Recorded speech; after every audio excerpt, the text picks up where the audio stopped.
कितने ऑर्गन्स थे?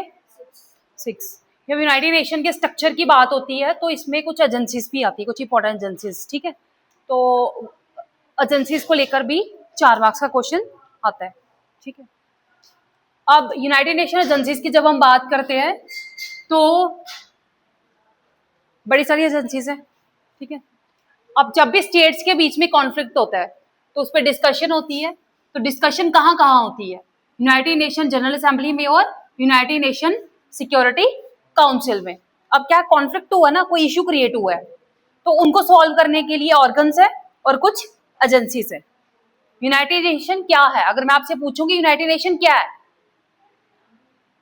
प्रॉपर एक ऐसी बॉडी है जिसमें डिफरेंट ऑर्गन्स हैं और कुछ एजेंसीज हैं।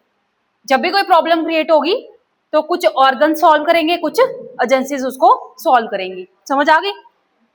अब क्या है कि जो ये एजेंसीज हैं ये किसके साथ डील करती है? सोशल और इकोनॉमिक इश्यूज के साथ, ठीक है। जैसे इंपॉर्टेंट अगर हेल्थ रिलेटेड कोई इशू आ जाता है तो वर्ल्ड हेल्थ ऑर्गेनाइजेशन है, यूएनडीपी है, उसके बाद ह्यूमन राइट्स को लेकर United nation human rights commission है, ठीक है, यूएनएचसीआर है, यूनिसेफ है और यूनेस्को है। एक एक करके हमने सभी के बारे में पढ़ना है, ठीक है।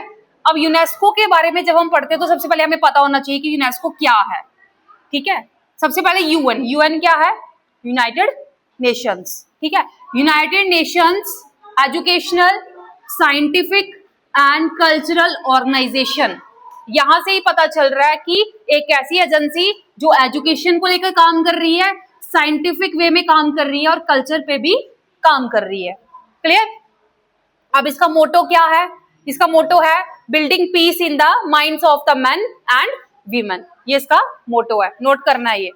अब जो यूनेस्को है वो एस्टेब्लिश हुई 4 नवंबर 1946, मतलब कि सेकेंड वर्ल्ड वॉर के बाद, ठीक है। इसका हेडक्वार्टर कहाँ है? पेरिस, फ्रांस में। ये एक स्पेशल बॉडी है जो कि प्रमोट करती है एजुकेशन को, नेचुरल साइंस को, सोसाइटी को, एंथ्रोपोलॉजी को, कल्चर और कम्युनिकेशन को, ठीक है। अब इसके कुछ स्पेशल काम भी हैं। वो स्पेशल काम क्या है कि लिटरेसी को प्रमोट करना, लिटरेसी को प्रमोट करना, टेक्निकल एजुकेशन को, ठीक है, टेक्निकल एजुकेशन को प्रमोट करना और उससे रिलेटेड ट्रेनिंग भी करवाना और उसके साथ साथ कुछ इंडिपेंडेंट मीडिया को भी एनकरेज करना। इंडिपेंडेंट मीडिया जो कि अपना जैसे मोबाइल जर्नलिज्म जो लोग कर रहे होते हैं, इंडिपेंडेंट मीडिया होता है, किसी चैनल के साथ नहीं, किसी के प्रेशर में काम नहीं करते, इंडिपेंडेंटली अपना काम करते हैं, ठीक है। तो इंडिपेंडेंट मीडिया को भी ये प्रमोट करता है। कहाँ? पूरे all over, all across its member nation. इसकी बात की जाए मेंबर नेशंस कितने हैं? 190 प्लस मेंबर्स जो हैं वो यूनेस्को के मतलब की पार्ट है। अब जो यूनेस्को है इसमें कुछ वर्ल्ड हेरिटेज साइट्स को ऐड किया जाता है, जब कल्चर को लेकर, नेचुरल साइट्स को और कुछ मिक्स्ड साइट्स होती हैं, क्या किया जाता है? उनको प्रॉपर यूनेस्को के अंडर उसको रजिस्टर किया जाता है।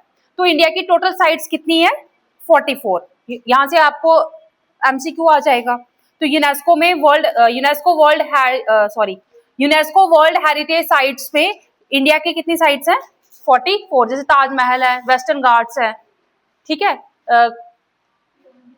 जिसमें आपकी कल्चरल साइट्स कितनी है? 36, नेचुरल साइट्स है 7 और मिक्स्ड साइट्स है 1, ठीक है। अब क्या है कि ये किसको प्रमोट करता है? Peace and international cooperation. कैसे? एजुकेशन के थ्रू, साइंस से, कल्चर से और कम्युनिकेशन से, ठीक है। इसके डायरेक्टर जनरल की जब बात की जाए तो जो इसका सबसे बड़ा डायरेक्टर जनरल है वो इस टाइम पे एट प्रेजेंट कौन है? ऑड्री अजूले, ठीक है। इसका सबसे हाईएस्ट डिसीजन मेकिंग बॉडी कौन सी है जहां पे सबसे बड़े बड़े फैसले लिए जाते हैं? General conference. और 2 साल में, मतलब कि एवरी 2 इयर्स में उसकी एक मीटिंग होती है।